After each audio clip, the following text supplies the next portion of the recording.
Okay, so this candidate that we are talking about today was looking for a senior business development role, specifically in the AdTech, MarTech space. Definitely a lot of good experience in that regard, good sales experience as presented by the resume, and definitely a very interesting mock interview with a lot of really good content that came out of it. Working in business development, you're often going to find yourself in a situation where you've got partners, colleagues, peers that maybe are struggling. You're all kind of doing the same work, kind of doing the same deals. There's an opportunity to coach and help and improve the overall organizational health and overall organizational progress, even if it's not your job. And that's what kind of this question was meant to focus on, was really around ownership and stepping in when it's not my job, but you're doing it because it's the right thing to do. And we're really trying to probe and understand how well as a candidate you do that. Switching gears a little bit, right? When you're in, and I don't know what the size of the account management team or BD team was at Cardlytics, but AdList was relatively small. ODC was obviously much bigger.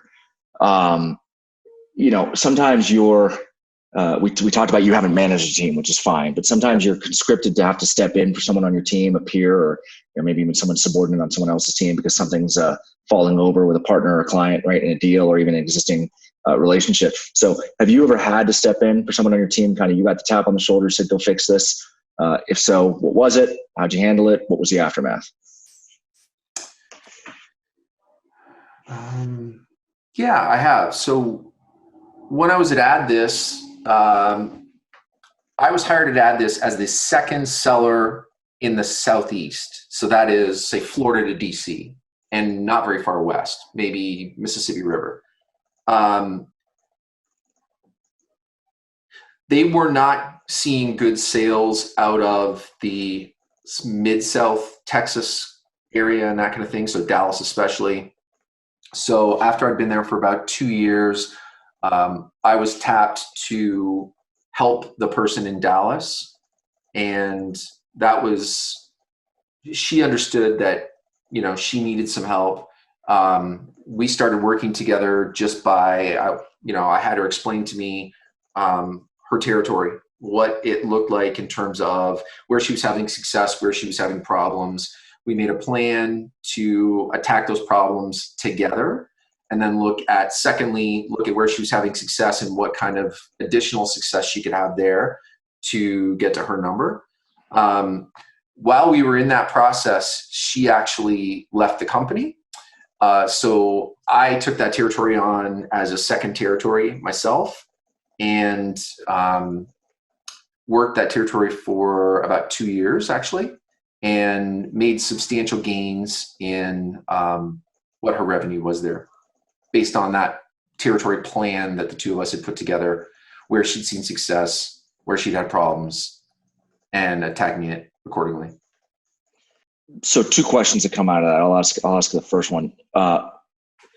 In that process, I'm assuming, well, no, I don't want to assume anything.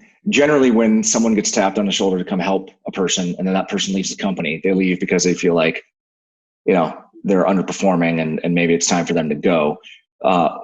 Throughout that process, were you delivering any candid and directed feedback to her about her performance, or was it more of a collaborative kind of, you were peers and therefore, you were really just there to help? Help me understand that, the kind of nature of the feedback. Yeah, it was the latter. It was, we were peers. She had been running that territory longer than I had been at the company. So it was approached very much as peers. We collaborated a lot. It was more like 2 heads in the room, even from the planning process. She had one perception of what was going on, or say one take on it, and I would offer a different perception on that. And the same thing in front of clients. It was essentially giving her lead as she had the relationship, when she did have a relationship, and then me being the second head in the room to offer additional thoughts, insights, and that kind of thing to really gain a lot more traction with these clients. And I brought practices that I had used successfully in my territory, to her specifically, that being different than what we would do on a regular, say, sales team call, where it's a little more general. Sometimes there's one example thrown in on a weekly basis, but this was a way for us, the two of us, to work together to really look at each particular situation and provide ideas, a lot of which I'd seen those ideas work well in my own territory. You said that you substantially increased performance or substantially increased revenue. What does that mean? That's kind of a vague statement. Yeah. So how do I deal with this? I don't remember what the numbers are, but I know that we got into a bunch of different agencies and she received a few more contracts. So maybe it roughly increased by 50% over the course of a year. Is that a bad example then, Brandon, to use because I don't have that information? Well, let's put a cork in the feedback from me to you, but I would offer this right now, which is, as a salesperson, you live and die by your numbers. Yeah. Right. And so command of the numbers is of critical importance. And so if you're going to use directive words that could be perceived as potentially hyperbolic, substantial, massive, right, things like that, it's going to draw scrutiny around, okay, well, what does that really mean? And does this person really understand their numbers, or are they using this language in a way to kind of position themselves better, but they really don't have a command of the material, which then doesn't reflect very well. Yeah. But we can put a cork in the kind of feedback part and just kind of keep going. Yeah.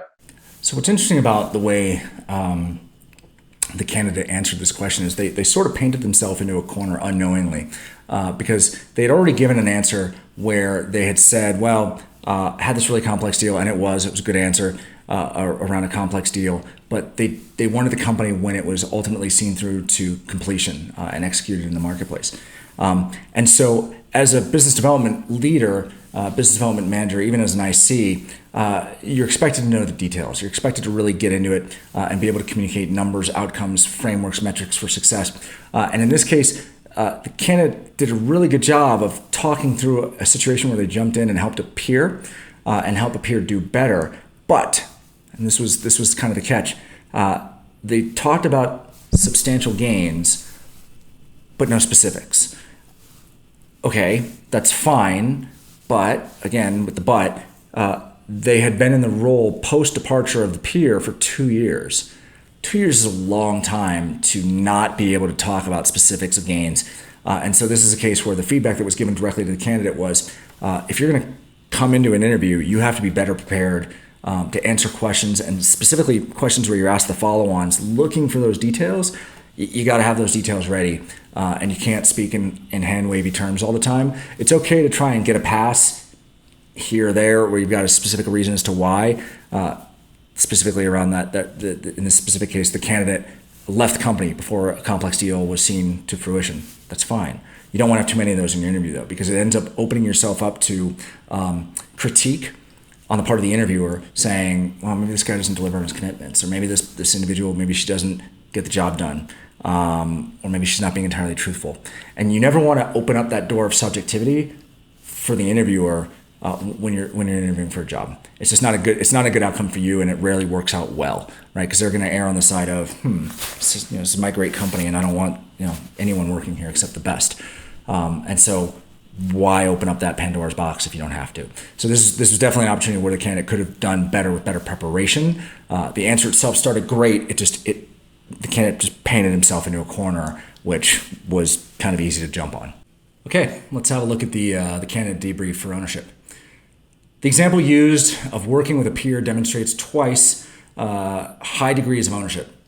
This was out of the candidate's mandate or chain of command, and it was in service to a peer in achieving a company-level goal. Being able to work collaboratively with peers and allowing them to succeed while at the same time acting in the capacity of a player coach is a clear demonstration of aligning to acting as an owner wherein the good of the company is put ahead of personal achievements and goals. So it was good to see that this candidate definitely stepped up, was willing to work with someone who was a peer, help them when they were struggling, even though it was out of their territory. They weren't going to get paid on it. I mean, let's be honest, BD and sales folks tend to get motivated by money, and this wasn't necessarily going to help them in that regard. And so that's a great thing to see as demonstrated in the context of this answer.